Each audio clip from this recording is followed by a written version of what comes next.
Good day, Rocketeers! This is Rocketerang Mudrakeos and you're watching my YouTube channel.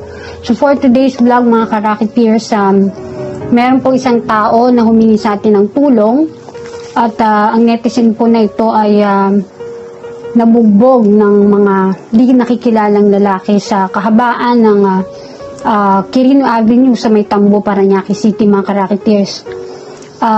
Nagbigay po siya ng kanyang kumbang kwento. So, nagpa-unlock po tayo na magamit ang ating YouTube channel para nang sa gayon ay magkaroon po ng boses ang taong ito sa pamamagitan po ng Rocketerang Mudrakeos YouTube channel. Tayo magbigay na reaction dito is basahin muna natin yung kanyang pahayag. So, ito po ang kanyang pahayag. Noong gabi ng August 23, 2020 ay nakatanggap ako ng tawag mula sa isang repeat client.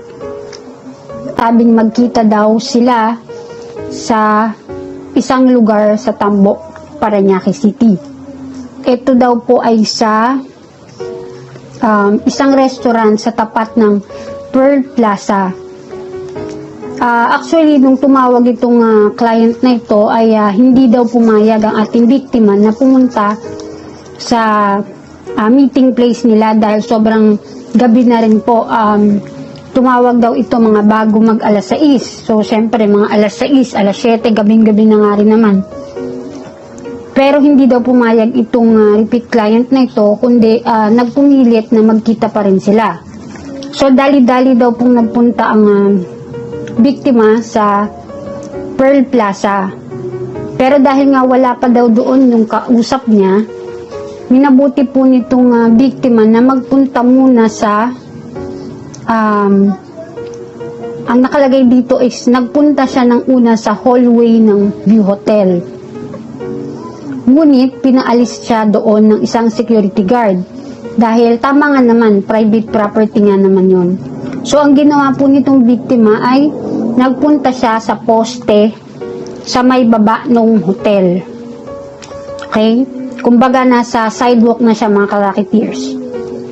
Di pa ako nagtatagal, may isang lalaki na nakadamit ng stripe blue na lumapit sa akin at muli na naman akong pinaalis.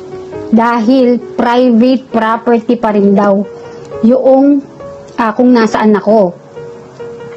Pero sumagot na itong biktima at sinasabing nasa sidewalk siya. So hindi na yun private property. So tama nga naman, government property na yun, mga ka-Rocketeers. At sinabihan siya nitong naka-blue na kung gusto mo, tatawag na ako ng barangay. Pero sumagot itong biktima at sinabing bakit siya ipapabarangay samantalang wala naman siyang ginagawang masama. Okay? Pag-usap ang biktima sa itong naka-blue na stripe na damit, ay maya-maya daw ay lumapit itong traffic enforcer. At iyon ang lumapit sa kanya at tinanong kung ano ang ginagawa niya doon sa lugar na yon. Sinabi ng biktima na naghihintay siya ng isang katransaksyon. Pero dahil sa wala pa nga doon sa meeting place nila is doon niya muna minabuting pumwesto. Hiningian daw siya ng ID nitong traffic enforcer. Hinihingan siya ng quarantine pass, ngunit wala siyang maipakita dahil ang meron siya is ang volunteer ID niya sa area nila. Pilit pa rin daw siyang pinapaalis ng traffic enforcer na to dahil ang sinasabi is private property na naman daw ang sidewalk, mga ka-Rocketeers. Private property sidewalk na to, mga ka-Rocketeers, ha. At hindi daw umaalis doon ng biktima dahil unang-una nasa traffic enforcer pa yung ID niya. Hindi pa ibinibigay sa kanya. At ang ginawa nitong traffic enforcer ay itinawid siya sa kabilang kalsada kung saan madilim at alam nila na walang CCTV camera. So yun ang nangyari, mga ka-Rocketeers. Habang nandun sila sa madilim na lugar, ay lumapit na naman itong naka-blue na damit, na stripe na damit sa kanila. Nung una daw ay humihingi ito ng dispensa dahil nga kailangan niyang umalis doon dahil sinasabi nilang private property. So siguro dahil sa inis na rin ng ating biktima, ang sabi niya, sige na, nandito na nga ako, ayaw ko na ng paulit-ulit, kaya wala na tayong dapat pag-usapan. So ang ginawa ng biktima is tumalikod na. So, syempre, maghahanap na siguro siya ulit ng pupwestuhan niya. Total, sinabi naman na doon na lang siya. Pero, pagkatalikod ng biktima mga karakitis, ay doon siya binanatan ng nakastripe na blue. Nawalan siya ng malay at naramdaman niya na lang na may nakatukod na sa leeg niya at may ibang sumisipa pa. Siguro tumagal daw iyon ng mga 5 minuto ayon sa kanya. At habang nagaganap ang pambubugbog sa kanya, nakita niya ang traffic enforcer na nanunood lamang sa ginagawa sa kanya. Nakatayo lang ito. At nang makatayo siya, pinilit niyang makatayo mga karaketeers, ay saka nagtakbuhan ang mga nambugbog sa kanya. Nang makatayo siyang mag-isa, walang tumulong sa kanya, yung traffic enforcer, hindi siya tinulungan. Pumunta siya ng presinto sa may Pearl Plaza, pero walang nag-asikaso sa kanya, kahit yung isang babae daw doon at lalaking nandoon ng mga oras na yon ay walang ginawa, ni hindi man lang daw siya inasikaso para gawa ng blatter. Kaya ang ginawa nitong kaawa-awa nating biktima ay pumunta siya sa barangay. Dapat pupunta siya sa barangay. Pero habang papunta siya sa barangay, nakakita siya ng isang police mobile. At doon, nakahingi siya ng tulong. Sinabi niya kung ano nangyari sa kanya at ito namang nakasakay sa police mobile ay tinulungan siya, nagpunta sila doon sa may pinangyarihan. At doon sila nagtanong-tanong daw doon yung pulis kung sino-sino ba yung nakita nila na nambugbog doon sa biktima, pero wala daw nagsalita. So pinayuhan siya ng pulis na pumunta sa pinakamalapit na ospital para sa medico legal. At doon matapos yun ay tsaka na siya magpa-blatter. Kinabukasan ay nanghingi siya ng request para sa paghihingi ng CCTV footages sa barangay. Nung una mga karaketeers ay hindi siya binigyan dahil sinasabing wala daw, ganun, keso wala. Pero itong biktima natin ay naghanap ng pwedeng makatulong sa kanya. Saludo tayo sa taong yun mga karaketeers. Nung August 25, nakaharap niya ang traffic enforcer kasama ang hepe nito sa presinto at ang sinasabi niya ay nung nagpunta daw siya doon ay hindi alam nitong hepe nila na may ganong pangyayari. At ang masama pa doon is hindi ibinigay ang pangalan ng traffic enforcer mga karaketeers. Nangyayaring ito mga karaketeers, nakakalungkot dahil meron na naman tayong isang sangkot na dapat ay nangangalaga sa kaayusan ng bawat komunidad, ng bawat barangay. Pero mukhang sa nangyaring ito ay isa siya sa, kumbaga sinira niya yung kanyang sinumpaan sa bayan na maglilingkod siya ng parehas. So, ang reaksyon natin dito, unang-una sa traffic enforcer, naninita noong nasa sidewalk ng biktima. Diba? Ipinakita na sa yung ID, sinabi na sa iyo kung ano yung purpose, kung anong ginagawa niya doon. Bakit kailangan mo pa rin siyang paalisin? At doon mo pa siya dadalhin sa madilim na lugar kung saan walang CCTV camera. Diba? Anong motibo mo? Bakit mo siya dadalhin sa madilim na lugar na yon? Sinasabi daw na baka mailang daw mailang daw yung mga Chinese. Bakit ang Chinese ang bibigyan nyo ng proteksyon? Nasa Pilipinas kayo. Kailangan kung sino yung kababayan nyo, yun ang bigyan nyo ng proteksyon. Hindi yung kung sino-sinong Poncio Pilato.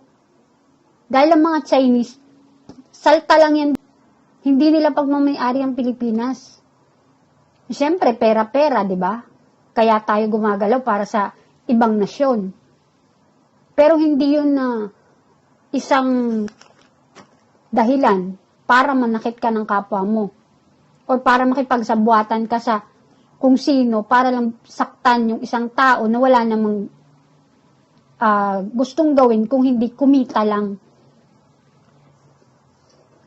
Pangalawa, nung kasalukuyang binubugbog ang biktima, wala kang ginawa, nanood ka pa. Kahit sabihin mong traffic enforcer ka lang, kapag nakikita mong may commotion na, may nakikita ka ng nasasaktan, di ba dapat ang tendency nun, ang protocol nun, umaawat ka? Or, tumatawag ka sa presinto man o sa barangay kung saan man ang dapat na re-responde dun sa kaguluhan na yun. Anong silbi ng radyo mo? Na kung tutuusin, kung gugustuhin mo, madali ka makahingi ng tulong dahil may radyo ka. Anong silbi niyan? Tapos nung nakaharap mo yung biktima, anong sabi mo dun sa hepe mo? Hindi ka makapag-radyo dahil sira yung radyo na dala mo. Anong silbi ng radyo mo? Di dapat hindi mo dala yan.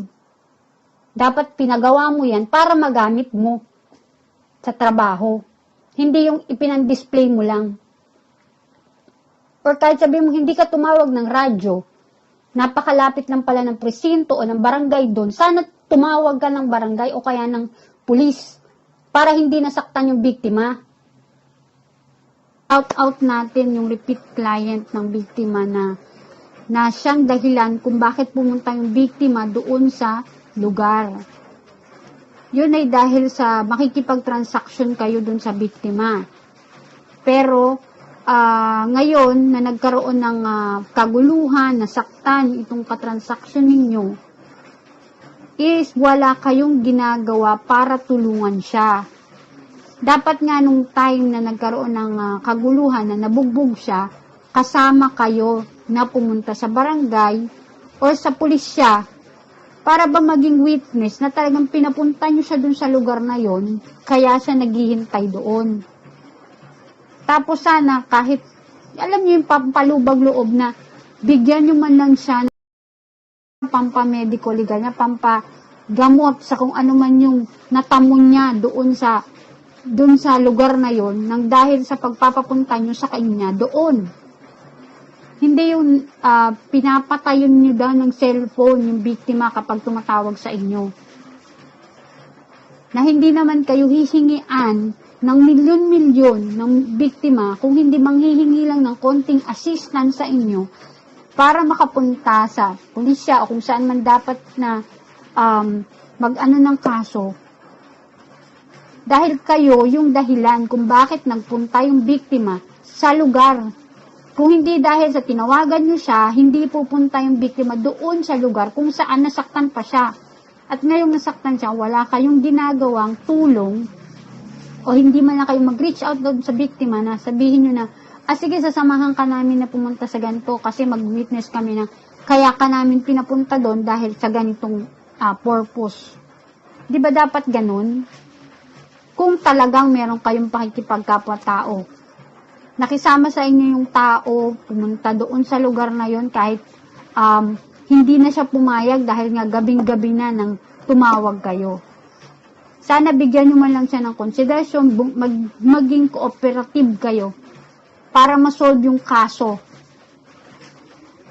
Dapat magbayad yung makapagbayad yung dapat na managot sa pananakit dun sa biktima, nakatransaksyon nyo. Huwag niyo siyang pabayaan dahil kayo yung dahilan kung bakit siya pumunta doon sa lugar kung saan nasaktan pa siya. At kahit nasaktan na yung tao, tuloy pa rin sa pagkayod yung tao kahit na marami na siyang iniinda, pabalik-balik na daw ito sa ospital. Dahil nung una, yung pananakit sa kanyang sikmura, dahil siguro sa pagkakasuntok o pagkakasipa, ang alam ko, bumalik ulit siya ng ospital dahil ito namang iniinda niya is yung sa liig niya. Medyo nahihirapan siya dahil nga yung may tumukod sa liig niya, and isa yon sa naging resulta nitong pambubugbog sa kanya. So sana dun sa repeat client na yon magkaroon kayo ng konsensya. Puntahan nyo o kaya tumawag kayo ng kusa dun sa biktima para tumulong, magbigay kayo ng assistance para naman dun sa biktima na sigurado naman na naging kaibigan nyo na dahil repeat client kayo. Nakita ka ng biktima dun sa presinto kasama yung hepe mo, sinabi mo na wala ka palang ginawang report laban doon sa pangyayari na yun. Batay doon sa insidenteng nangyari nung gabi na yun. Ano akala nyo? Parang pumitik lang kayo ng langaw. At nung pinitik nyo yung langaw at umalis, wala na, okay na. Hindi sa langaw para akalang pinitik nyo lang yung langaw na ganun, okay na. Aming ininda yung biktima dahil sa sakit, dahil sa bugbog na inabot. Sakit kayo ng tao. Yung mga kasama mo, yung nambugbog mismo dun sa biktima, nakasakit ng tao. Sana ikaw, bilang traffic enforcer, na sinasabi mong public service ang trabaho mo, sana ginawa mo yung trabaho mo. Sana makonsensya ka na ilabas yung mga nambugbog dun sa biktima at hindi yung pagtatakpan mo pa. Sana lang hindi mangyari sa isang kaanak mo yon, lalong-lalo na sa pamilya mo, dahil sigurado kung masasaktan ka rin. Pang-apat, yung sa hepe ng traffic enforcer. Hindi man lang niya ibinigay yung pangalan ng traffic enforcer. Hanggang ngayon, hindi pa niya ibinibigay. Anong nangyayari? May takipan na naman ang nangyayari. Na dapat yung mga kagaya ng mga hepe, ng head of police, ng isang presinto, hindi nyo dapat pinagtatakpan kung ano man yung kamali ang ginawa ng kinasasakupan nyo. Nandyan kayo sa posisyon na yan para ipaglaban yung tama at hindi para takpan yung mali ng mga traffic enforcer o mga pulis, mga subordinates nyo. So ngayon mga ka-Rocketeers, humihingi tayo ng tulong para sa biktima. Ang alam ko ay humingi na rin sana itong biktima ng tulong doon sa kung saan siya ay isang volunteer. Sa barangay kung saan siya ay isang volunteer. Ngunit ang sabi daw sa kanya ay doon humingi ng tulong sa kung saan nangyari ang krimen or saan pinangyarihan yung insidente na yun. Napakagandang halimbawa, nagvo-volunteer ka sa isang lugar na kapag may insidente ng kaguluhan dun sa lugar nyo, kayo ang nagpa-front, kayo ang frontliner, kayo ang nagbubuwis ng buhay, pero pagdating sa kayo na yung naagrabyado, wala kayong maibigay, walang maibigay sa inyong assistance. So ngayon, humihingi po kami ng tulong para dito sa biktima. Lalong-lalo na doon sa mga nakakita ng gabing iyon nitong August 23, 2021, ganap na alas 6 pasado ng gabi sa kahabaan ng Quirino Avenue sa May Tambo. Alam ko maraming witness.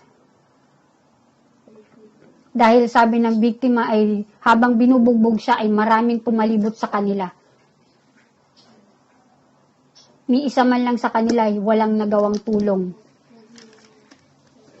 sana makonsensya kayo, lumantad kayo kung meron man kayong kilala dito sa nambugbog sa biktima. Pangalawa kay Sir Raffy Tulfo na sana makarating po ito sa inyo at mabigyan po natin ng tulong ang biktima. Yun nga po, nagpabalik-balik na rin po siya sa ospital dahil sa mga iniinda niyang sakit. Gusto kong ipaabot sana i-share niyo itong video na ito para makarating kay Presidente Duterte na mukhang kailangan na naman nating kumilos para sa hindi na pamarisan ng mga ibang naglilingkod sa bayan, itong traffic enforcer na to, mga Karaketeers. Oo, na alam ko na busy ngayon ang presidente natin sa paglutas sa COVID. Pero dapat sa mga ganitong bagay is hindi niya pinalalagpas. Isang walang kalaban-labang biktima ng isang may kapangyarihan na kinasabwat ng ilang lalaki para lang manakit ng isang walang kamalay-malay na tao na wala namang gustong gawin kung hindi ang kumita lang. So with that mga Karaketeers, sana po ay i-share nyo po itong video na to para makatulong po tayo sa biktima at papanagutin ang dapat mapanagot sa nangyari sa kanya. Salamat mga Karaketeers.